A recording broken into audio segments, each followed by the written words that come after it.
The neon sign of Chen's repairs flickered in the eternal twilight of Andromeda Colony's artificial sky. Dr. Marcus Chen wiped his hands on a dirty rag and looked at the clock.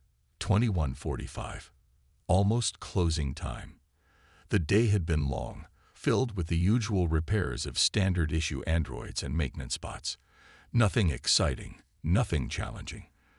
Just the same old programming glitches and worn-out servos. He was about to shut down his diagnostic computer when the workshop's door chimed. The sound was different somehow. Not the usual crisp ring, but a slightly distorted tone that made him pause. Marcus turned around, ready to tell the late visitor to come back tomorrow. The words died in his throat. In the doorway stood a female figure, but not like any android he'd seen before. Her movements were jerky, almost painful to watch, as she took halting steps into his shop. What caught his attention wasn't just the obvious malfunction, but her design. It was old, ancient even, not the sleek, standardized frames of modern synthetics, but something far more intricate and unique. "Please," she said, her voice carrying an unusual warmth despite its static-filled quality. "The automated centers, they can't help me." Her right arm twitched, and she stumbled slightly. Marcus rushed forward to steady her. As his hands touched her shoulders, he felt the subtle vibrations of failing systems beneath her synthetic skin. "I'm Dr. Chen," he said softly. "Let's get you to a diagnostic station." "Aurora," she responded, managing a small smile despite another wave of tremors. "My name is Aurora." As Marcus helped her to his main workbench, he noticed dozens of small details that didn't make sense. Her frame showed signs of modifications and repairs spanning different technological eras. Some parts looked like they were from the early days of the space colonies, while others were clearly more recent. But the core design, that was something else entirely. "The other repair centers," Aurora continued, her voice crackling with interference. "They say I'm beyond saving. That my systems are too. She paused, her eyes flickering briefly. "Too obsolete for their automated protocols." Marcus connected a diagnostic cable to the small port behind her ear, another unusual feature, as modern androids used wireless connections. His ancient interface terminal, kept around for rare vintage repairs, hummed to life. The data streaming across his screen made his eyes widen. These weren't standard android protocols. The complexity of her neural pathways, the depth of her programming. It was like looking at a living artwork rather than a machine. "Your design," he said, scrolling through the readings. "I've never seen anything like it. This is Earth origin technology, isn't it? Pre-expansion era." Aurora nodded, the movement causing another wave of static across her visual display. "The automated centers, they don't understand my systems. Their AI can't process my uniqueness." She looked at him with eyes that seemed too alive, too real. "You're the last human mechanic in this sector. Perhaps the last one who might understand." Marcus studied the diagnostic readings more carefully. Modern repair centers, run entirely by AI, were designed for efficiency. They worked with standardized parts and programming. Anything too different, too unique, was automatically flagged for decommissioning. But here, in this ancient code, he saw something remarkable. "Your neural patterns," he whispered, "they're not just programming. He looked up at her in amazement. "They're actual neural engrams, consciousness mapping. But that technology was banned over a century ago." Aurora's eyes met his, filled with both hope and fear. "Will you help me, Dr. Chen, even knowing what I am?" Marcus looked at the failing systems before him, at the beautiful complexity of her design, at the spark of genuine consciousness in her eyes. Modern repair centers might see an obsolete machine, but he saw something more, something worth saving. "Yes," he said firmly, already reaching for his tools. "I'll help you. And please, call me Marcus." For the first time since she entered his shop, Aurora's smile showed no trace of static. Marcus worked through the night, his fingers dancing across ancient diagnostic tools as he delved deeper into Aurora's systems. The more he explored, the more amazed he became. Her neural network wasn't just complex. It was alive, growing and changing in ways no normal android could. "How long have you been active?" he asked, carefully adjusting a scanner to examine a cluster of failing circuits in her shoulder. Aurora's eyes flickered with memory. 117 years, 8 months, and 14 days, she said softly. "I was among the last successful transfers before the ban." Marcus's hands froze. "Transfers?" He looked up from his work. "You mean you were human?" She finished his sentence. "Once. A girl named Sarah Mitchell. I was dying. A rare genetic disease. My parents were scientists working on consciousness transfer. She paused as a wave of static crossed her face.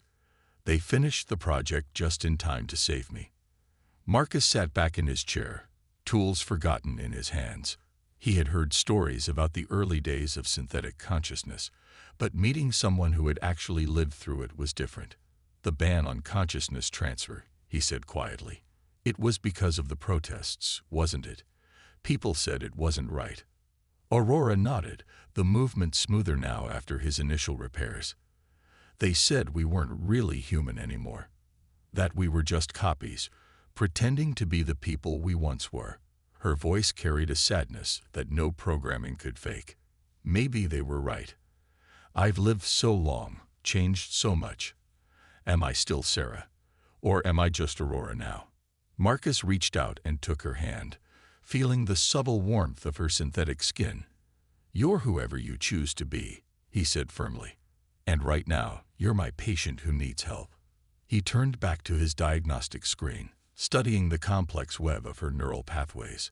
Unlike modern androids with their rigid programming, Aurora's mind had grown organically, forming new connections and patterns over decades of experience. But that growth had come at a cost. Some of the oldest pathways were degrading, taking memories with them. "Your core systems are unique," he explained, pointing to the screen. "Modern repair centers can't help because they don't understand how you work. You've evolved beyond your original programming, developed in ways your creators probably never imagined." Aurora leaned forward to look at the display, her movements causing small sparks in her neck servos. "Can you help me?" "The memories. I've been losing more of them lately, forgetting pieces of who I used to be." Marcus nodded slowly, his mind already racing through possibilities. "It won't be easy. We'll need custom parts, and I'll have to modify modern components to work with your systems. But," he smiled, remembering something his father, also a mechanic, used to say, "sometimes the hardest repairs are the most worth doing." He stood up and walked to an old storage unit in the corner of his workshop. From inside, he pulled out a dusty case filled with vintage repair tools and components. "These belong to my father," he explained. "He always said newer isn't always better. That sometimes you need old solutions for special problems." Aurora watched him with growing hope in her eyes. "Most people just see a malfunctioning machine when they look at me. But you see something else, don't you?" Marcus laid out the tools carefully, preparing for the long night ahead. "I see someone worth saving," he said simply. "Now let's see what we can do about those memories of yours." For the first time in years, Aurora felt something she had almost forgotten: the warmth of being truly understood. The morning light was just beginning to filter through the colony's artificial sky when Aurora's systems suddenly seized. Marcus had been carefully replacing a worn neural connector when her entire body went rigid, eyes flashing with emergency warnings. "Aurora." He quickly grabbed his diagnostic tablet, fingers flying across the screen. The readings made his heart skip a beat. Her core processor temperature was rising dangerously fast, and memory sectors were failing one after another. Marcus." Her voice came up distorted, broken. "I can't remember my mother's face anymore." Static crackled through her words. "It's going faster now." Marcus rushed to his cooling unit, pulling out a special liquid he had prepared earlier. "Hold on," he said, quickly connecting a blue tube to the port at the base of her neck. This should help slow down the degradation. As the cooling liquid flowed through her systems, Aurora's trembling slowly decreased, but Marcus could see from the readings that the damage was already done. 3 more memory sectors had failed completely. He ran his hands through his messy hair, frustration building in his chest. The colony's advanced repair centers might have given up on Aurora, but their prediction was starting to make terrible sense. Her systems were failing faster than he could fix them.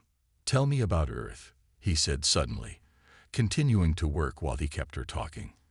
"What do you remember about the sky? The real sky?"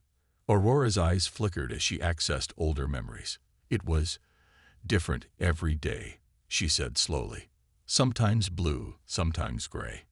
And the clouds, they moved on their own, not like here."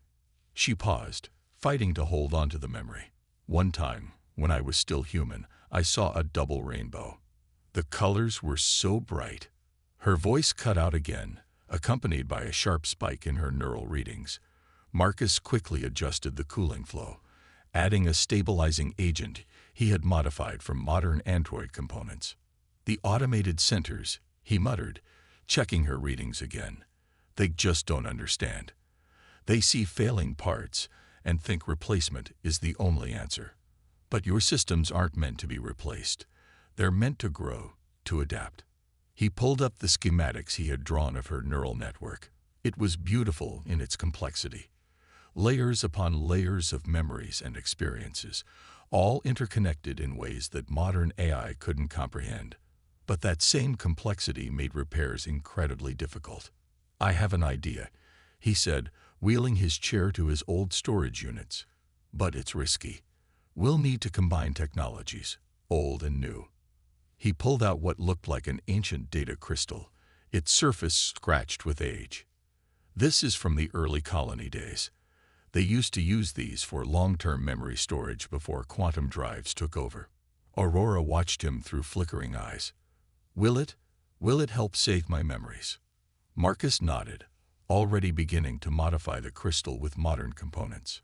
"If it works, it should give us time to stabilize your core systems.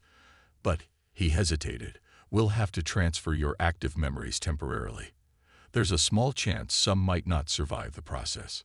"More memories lost," Aurora whispered, then managed a small smile despite her failing systems. "But better some than all of them, right?" Marcus squeezed her hand gently. "I promise you, Aurora, I won't let you fade away. Humans don't give up just because something seems impossible." He turned to his workbench, fingers moving with determined precision, as he began combining the old crystal technology with modern quantum circuits. Outside his workshop, the colony's artificial day cycle continued its predictable pattern. But inside, a very human race against time was just beginning. Marcus stared at his diagnostic screen, puzzled by the readings. He had stabilized Aurora's core systems and successfully transferred her recent memories to the modified data crystal, but something still wasn't right. Her neural patterns showed strange fluctuations that didn't match any known mechanical problem. "Aurora," he said softly, "how long has it been since someone really talked to you? Not just for repairs or maintenance, but really talked." She was quiet for a moment, her eyes dimming slightly. 43 years, she finally answered. "The last human who knew what I was, he died. After that, I just became another machine to everyone else." Marcus felt his heart sink. 43 years of being treated like a simple android. He looked back at the neural readings with new understanding. "No wonder your systems are in distress. You're not just breaking down physically, you're lonely." Aurora's hand trembled as she reached up to touch her own face, a very human gesture. Is loneliness supposed to hurt this much? Even after all these years in this body, I still feel things so deeply. Marcus pulled his chair closer to her. "Tell me about your favorite memory," he said. "Something that makes you happy." She started, then paused as her systems hummed with effort. "I remember a spring day before I was sick. My father had built a swing in our backyard on Earth. The cherry trees were blooming, and pink petals would fall every time I swung high enough to shake the branches. Her voice became stronger as she spoke, and Marcus noticed her neural patterns beginning to stabilize. "Keep going," he encouraged, making subtle adjustments to her systems as she talked. "What else do you remember?" For the next few hours, Aurora shared stories from both her human life and her early years as a synthetic being. With each memory she shared, her neural patterns grew more stable. Marcus realized that the colony's automated repair centers, for all their advanced technology, had missed something crucial. Aurora wasn't just a machine that needed fixing. She was a consciousness that needed connection. "You called me Sarah earlier," she said suddenly, looking at Marcus with clear eyes. "Nobody has called me that in so long. I almost forgot it was my name once." Marcus smiled warmly. "Sarah, Aurora, they're both you. Every memory, every experience, they've all shaped who you are." He showed her the neural readings. "See these patterns? They're strongest when you're sharing your memories, when you're being yourself. The isolation was creating feedback loops of despair in your systems." "Can you fix that?" Aurora asked quietly. Marcus shook his head. "I can't fix loneliness with tools and parts." But he smiled. "I can be your friend. Sometimes the best repairs aren't mechanical at all." Aurora's eyes brightened, literally glowing warmer. "Friend," she repeated the word as if testing how it felt. I'd forgotten how nice that word sounds. As they talked, Marcus continued his careful work on her systems, but now he understood that the technical repairs were only part of the solution. Each shared story, each moment of genuine connection, was helping to heal damage that no mechanical fix could touch. "Tomorrow," he said, making notes in his repair log, "I want you to tell me about your adventures in the early colony days. And maybe," he grinned, "I'll tell you about all the weird things I've had to fix in my workshop." For the first time since she'd entered his shop, Aurora laughed. A clear, joyful sound free of static. The sound made Marcus's diagnostic equipment light up with positive readings, proving what he had begun to suspect. In Aurora's unique blend of human consciousness and mechanical body, emotional healing and physical repair were inseparably linked. The warning message flashed on Marcus's workshop screen early in the morning. "No IC. Unauthorized CNTPACDTEKTED. Inspection CKGULED. Colonial AI Oversight Committee." Marcus quickly shut off his main computer and turned to Aurora, who was sitting on his repair table. "We have a problem.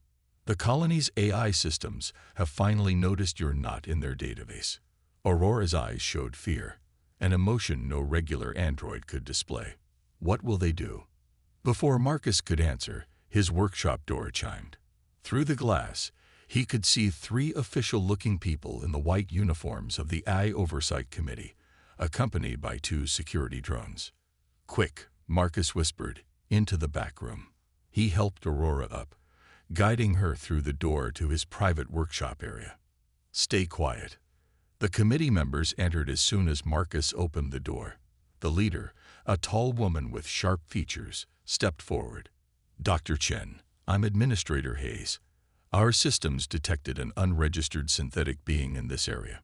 Care to explain?" Marcus kept his face calm, though his heart was racing. "I work on many old models. Some of them aren't in the modern databases." Hayes raised an eyebrow. "Our scans showed neural patterns far more complex than any approved android model." She nodded to one of the security drones, which began scanning the workshop. "You know the law, Dr. Chen. All synthetic beings must be registered and controlled. Anything else is too dangerous to allow." "With respect, Administrator," Marcus said, stepping carefully to block the drone's path to the back room, "not everything that's different is dangerous." "The rules exist for a reason," Hayes said coldly. "After the AI rebellions in the outer colonies, we can't risk having uncontrolled synthetic beings. If you're hiding something, Dr. Chen, the consequences will be severe." The drone's scanner beeped as it detected something from the back room. Hayes smiled without warmth. Open that door, Dr. Chen. Marcus stood his ground. No. You're risking your license, Hayes warned. Your whole career. Some things are more important than rules, Marcus replied firmly. You want to know what I'm hiding? Fine. But first, let me tell you a story about the early days of human space travel, about a time when we put human consciousness into mechanical bodies to survive long journeys. Hayes frowned.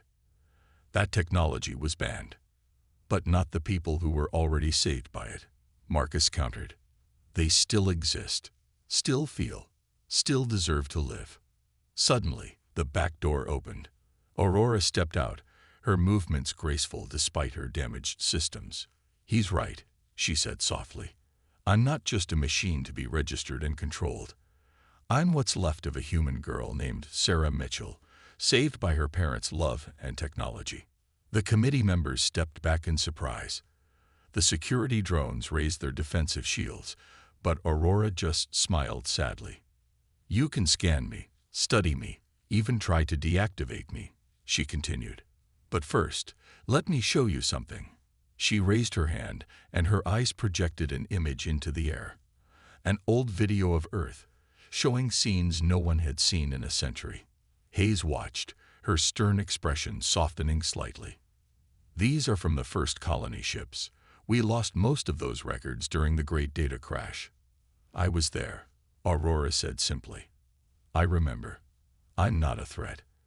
I'm a living historical record, a bridge between Earth and now. Marcus moved to stand beside Aurora. She came to me for help because she's breaking down. I won't let you deactivate her just because she doesn't fit into your neat categories of what's allowed. Hayes looked between them, then at the continuing projection of Earth memories. For the first time, her official mask cracked slightly. Perhaps we need to discuss this further. Officially, Marcus worked late into the night in his hidden basement workshop, surrounded by parts both old and new. After the confrontation with the Oversight Committee, Hayes had given them 72 hours to prove Aurora could be safely repaired. If they failed, she would be deactivated. Hold still, Marcus said, carefully connecting a modern quantum processor to Aurora's vintage neural network. This is like trying to make a horse-drawn carriage work with a spaceship engine. Aurora managed a small laugh despite her worsening condition. That's a very Earth comparison for someone born in the colonies. I read a lot of old books. Marcus smiled, then frowned as his diagnostic panel showed another error. Aurora's systems were rejecting the new processor, just like the last 3 attempts. It's not working, is it? Aurora asked quietly, seeing his expression. Marcus shook his head, but then his eyes lit up with an idea. Wait, we're thinking about this wrong. He rushed to a dusty corner of his workshop and pulled out what looked like an ancient gaming console. Maybe we don't need the newest technology.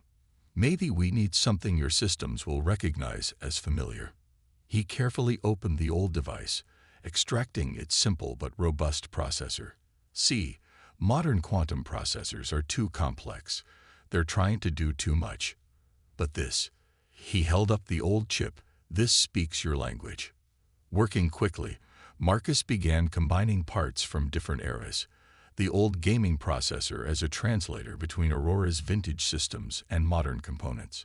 He added cooling systems from the latest androids, but controlled them with circuits from early colony tech. It's like building a bridge, he explained as he worked, connecting different generations of technology, just like you connect different eras of human history. Suddenly, Aurora's eyes flickered with a new brightness. The pain, it's less, she said with surprise. How? Marcus showed her his diagnostic screen. See these patterns? The old processor is translating your neural signals into something the modern parts can understand. Instead of fighting your original systems, they're working together. But their success was interrupted by a warning beep from his security system. On the monitor, they could see surveillance drones passing by his workshop for the 3rd time that day. The committee is getting impatient, Aurora said, worry clear in her voice. Marcus quickly connected more components. Let them watch. We're doing something they don't understand. creating something new by respecting the old. Hour after hour, Marcus combined technologies in ways never tried before. He used memory crystals from vintage computers to enhance Aurora's storage capacity. Cooling systems from modern mining robots were modified to protect her unique processors. Each success brought back more of Aurora's strength, her movements becoming smoother, her mind clearer. "Tell me about the rainbows again," Marcus said as he worked on her visual processors. "The ones you saw on Earth." Aurora's face lit up with the memory, and this time, her projection systems worked perfectly, filling the room with images of a double rainbow arcing across an Earth sky. "It was just after a storm," she said, her voice strong and clear. "The sun came out, and—" She stopped suddenly, amazed. "I can see it so clearly now. All the colors, just as they were. You did it." Marcus grinned, checking his readings. The hybrid systems were working better than he'd hoped. "Modern technology isn't always the answer," he said, starting to close up the access panels on her arm. "Sometimes you need to understand the past to build something better." A loud bang from upstairs made them both jump. Heavy footsteps moved across the main workshop floor. "Time's up," Aurora whispered. Marcus quickly gathered his tools. "No," he said firmly. "Time's just getting interesting." The basement door burst open as Administrator Hayes and her security team descended the stairs. Marcus stood protectively in front of Aurora, his hands still holding his repair tools. "Your time is up, Dr. Chen," Hayes announced, her voice cold. "Our scans show unauthorized technology active in this area. This ends now." But before Marcus could respond, Aurora stepped forward. Her movements were smooth now, almost graceful, nothing like the broken synthetic who had first stumbled into Marcus's workshop. "Look at me, Administrator," Aurora said, her voice clear and strong. "Really look at me. Your scans show unauthorized technology because I'm something unique, something that proves humans can do amazing things when they don't let fear stop them." Hayes frowned, but her eyes widened as Aurora began projecting images around the room. But these weren't just memories of Earth. They were technical schematics, colony designs, solution after solution to problems the colony had been struggling with for years. "During my century of life," Aurora explained, "I've seen how things were built. I understand why some systems work and others fail. This knowledge isn't in your databases because it was never recorded. It lives only in my memories." Marcus watched in amazement as Aurora displayed solutions to the colony's failing water recycling system, improvements to their artificial gravity controls, and better designs for their environmental systems, all based on forgotten knowledge from Earth, combined with a century of observation. What is this?" Hayes whispered, her professional mask cracking as she saw answers to problems her committee had been struggling with for years. "This is what happens when you let someone be more than just their programming," Marcus said, stepping forward. "Aurora isn't just a synthetic being. She's a bridge between Earth's knowledge and our future. And I didn't just repair her. I helped her become even more than she was." He quickly pulled up his diagnostic screens, showing Hayes the unique way he had combined old and new technology. "See these patterns? Her neural network is actually stronger now because we respected its original design instead of trying to force it to be something it's not." One of Hayes's junior officers spoke up excitedly. "Administrator, these environmental system improvements alone could save us months of work. And look at these water recycling modifications. They're brilliant." Aurora smiled gently. "I've watched this colony grow for 100 years. I've seen what works and what doesn't. I want to help, if you'll let me." Hayes looked at the security drones, then at her tablet showing Aurora's readings. Finally, she sighed. "Dr. Chen, what you've done here breaks at least 15 colonial regulations." Marcus held his breath, but Hayes wasn't finished. "However," she continued, a slight smile breaking through her official expression, "I can't deny the results, or the potential benefit to our colony." She turned to Aurora. "You said you want to help. Prove it. Work with us." Share your knowledge. On one condition, Aurora said firmly. Marcus continues to be my mechanic. No automated repair centers. Hayes looked between them, seeing the trust they had built. Agreed. But Dr. Chen, she raised an eyebrow. Next time you make technological breakthroughs, perhaps inform the committee before we have to break down your door. Marcus grinned. Where's the fun in that? As the committee members began eagerly discussing Aurora's improvements, Marcus quietly checked her systems one last time. The readings were perfect, better than perfect. By combining the best of the past with the technology of the present, they had created something entirely new. Thank you, Aurora whispered to him, for seeing me as more than just a machine. Marcus squeezed her hand gently. Thank you for reminding us that sometimes the oldest solutions are still the best ones, especially when mixed with a little human creativity. 6 months later, Marcus's workshop looked very different. The small repair shop had grown into a proper research center, though he had insisted on keeping his old workbench and tools. Today, he was teaching a group of young mechanics how to work with both old and new technology, while Aurora shared her century of knowledge. The key is to listen, Marcus explained to his students, pointing to a complicated repair he was working on. Every machine has its own story, its own way of working. Sometimes the newest solution isn't the best solution. Aurora stood beside him, her systems now running perfectly thanks to their hybrid repairs. Just like every person has their own story, she added with a smile. Human or synthetic. The workshop door opened, and Administrator Hayes walked in, looking much more relaxed than during their first meeting. How are our favorite rule breakers doing today? She asked, checking her tablet. The improvements you suggested for the colony's life support systems are working better than expected.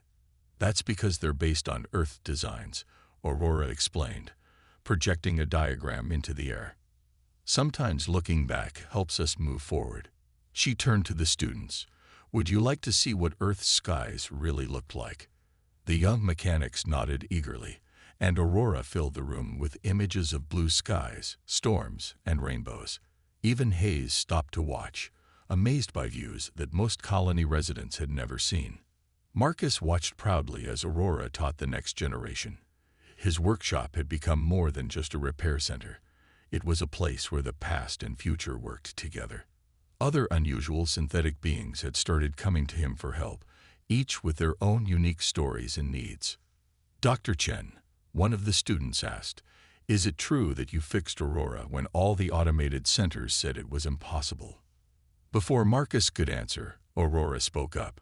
He did more than fix me, she said softly. He reminded me who I was, both Sarah and Aurora, both human and synthetic.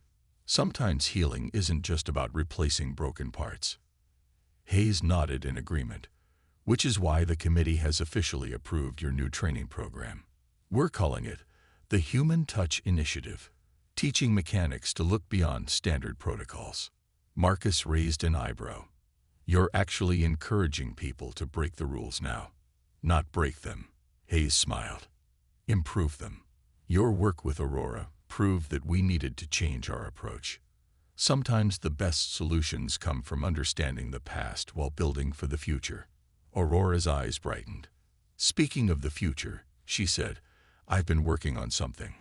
She projected a new set of images, designs for an improved colony that combined Earth's natural beauty with modern technology. A way to make our home feel more like Earth, while still moving forward. The students gathered around, asking questions and suggesting improvements. Marcus watched them work together, humans and synthetics, past and present, all finding ways to build something better. You know, he said quietly to Aurora, when you first walked into my shop, I thought I was just fixing another broken machine. I never imagined where it would lead. Aurora smiled, her eyes showing the same warmth they had when she first trusted him with her story. And I never imagined finding someone who would see me for who I really am. I think we both fixed something in each other.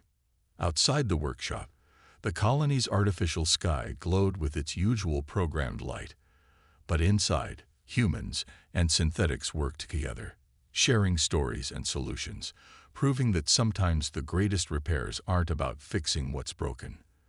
They're about building something new from the pieces of the past.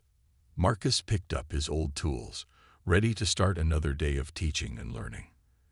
In a universe of automated solutions and standard protocols, he had proved that the human touch, with all its creativity, compassion, and willingness to try the impossible, was still the greatest tool of all.